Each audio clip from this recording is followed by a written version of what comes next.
Para sahabat Rasulullah sallallahu alaihi wasallam ketika mereka melihat sesuatu perkara di dunia ini, mereka selalu memikirkan perkara akhirat. Ada sebagian para sahabat melihat ada orang yang memanaskan besi, dia pingsan karena memikirkan bagaimana dahsyatnya panasnya api nerakanya Allah Rabbul Alamin. Dan di antara hikmah durus yang bisa kita petik dari ibadah haji, semua manusia berkumpul dengan pakaian yang sama di sebuah lembah yang sangat luas, yang mereka bermunajat kepada Allah Rabbul Alamin. Ini mengingatkan kita dengan kampung akhirat, saudara-saudaraku. Mengingatkan kita kepada yaumul qiyamah. Mengingatkan kita semua akan kembali kepada Allah Subhanahu wa taala. Akan mempertanggungjawabkan seluruh apa yang telah kita amalkan di dunia ini. Akan mempertanggungjawabkan seluruh apa yang pernah kita ucapkan di muka bumi ini. Sampai-sampai Rasulullah sallallahu alaihi wasallam mengkhabarkan kepada Aisyah radhiyallahu taala anha, yub'atsun nasu yaumal qiyamah. Manusia nanti dibangkitkan di yaumul qiyamah dalam keadaan mereka tidak disunat, dalam keadaan mereka tidak punya sendal, dalam keadaan mereka telanjang. Kemudian Aisyah radhiyallahu taala anha berkata, "Ya Rasulullah, apakah seseorang tidak melihat aurat antara satu dengan yang lainnya?" Mereka dibangkitkan dalam keadaan telanjang, laki-laki dan perempuan. Dari semenjak manusia yang pernah diciptakan oleh Allah sampai akhir manusia yang pernah diciptakan oleh Allah di muka bumi ini. Terjadi tsunami di Banda di Aceh. Kekuatan yang begitu keras, besar, meluluh lantakkan Aceh, meninggal 300 manusia pada waktu itu. Tapi masih sempat berpikir untuk mengambil televisi, masih sempat berpikir untuk mengambil harta di bawah kasur yang dia simpan, masih sempat untuk mengambil sarung. Padahal musibahnya begitu dahsyat terjadi. Tapi di yaumul qiyamah para hadirin, ketika Aisyah radhiyallahu taala anha bertanya dengan pertanyaan yang cukup normal, "Ya Rasulullah, tidakkah mereka akan saling melihat antara satu dengan yang lainnya?" Kemudian Nabi sallallahu alaihi wasallam mengatakan, "Ya Aisyah, perkara yaumul qiyamah adalah perkara yang sangat mengerikan, perkara yang sangat dahsyat, sehingga seseorang tidak sempat berpikir untuk melihat aurat satu dengan yang lainnya." Bahkan seorang ibu, kalau sekian tahun dia tidak bertemu dengan anaknya, ketika dia bertemu dengan anaknya pasti dia akan peluk. Seorang suami dengan istri yang sudah lama tidak bertemu pasti akan rindu dan kangen. Tapi tidak berlaku di yaumul qiyamah. Tidak berlaku ketika manusia dikumpulkan di padang mahsyar. Allah Subhanahu wa taala menyebutkan dalam ayatnya, "Yauma yafirru mar'u min akhihi wa ummihi wa abihi wa sahibatihi wa banihi likulli imri'in minhum yawma idzin sya'nu yughni."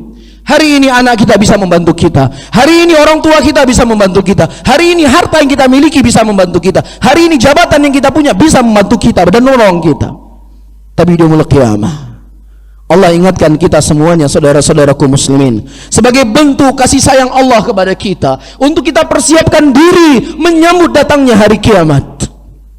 Yauma yafirru mar'u min akhi, hari di mana seseorang akan lari dari temannya, lari dari ibunya, lari dari bapaknya, lari dari sahabat-sahabatnya. Setiap manusia pada waktu itu sibuk untuk memikirkan diri mereka masing-masing. Allah Subhanahu wa taala di tengah kengerian manusia menunggu apakah dia akan masuk surga ataukah dia masuk neraka. Allah mengatakan lillahil mulkul yaum, hanya milik Allah kerajaan hari ini. Mana para raja semua di dunia? Jangankan kita orang-orang yang banyak berbuat dosa, jangan kita orang-orang yang berbuat maksiat siang dan malam, yang masih sedikit amalan yang telah kita kumpulkan untuk bertemu dengan Allah, para nabi, para rasul yang mereka sudah dijamin masuk surga. Datang orang ke Nabi Adam, datang orang-orang ke Nabi Nuh, datang orang-orang ke Nabi Musa, Nabi Isa. Mereka meminta agar para nabi tersebut berdoa dan memohon kepada Allah Rabbul Alamin agar segera melakukan persidangan. Penantian yang sungguh mengerikan. Fariqun fil jannah wa fariqun fis sa'ir. Satu kelompok berada dalam surga dan satu kelompok berada dalam nerakanya Allah Rabbul Alamin. Tidak ada kelompok yang ketiga. Di tengah penantian tersebut mereka mendatangi para nabi. Wahai Nabi Nuh, berdoalah kepada Allah agar Allah segera melakukan persidangan. Para nabi tersebut semuanya angkat tangan. Mereka berkata, Adam berkata, "Saya telah makan buah yang ada dalam surga yang Allah melarang saya untuk memakannya, sehingga tidak berani saya meminta kepada Allah." Nabi Musa alaihissalam pernah memukul seseorang tanpa sengaja. tanpa sengaja, bukan dosa. Kemudian orang tersebut mati. Dengan sebab ini beliau tidak berani mengangkat wajahnya berdoa kepada Allah Rabbul Alamin. Di mana kita kira-kira saudara-saudaraku muslimin? Di mana kita di hari itu? Dosa yang begitu banyak kita bawa, kezaliman yang begitu banyak kita bawa. Apakah kita bisa menolong dan membela kita pada waktu itu?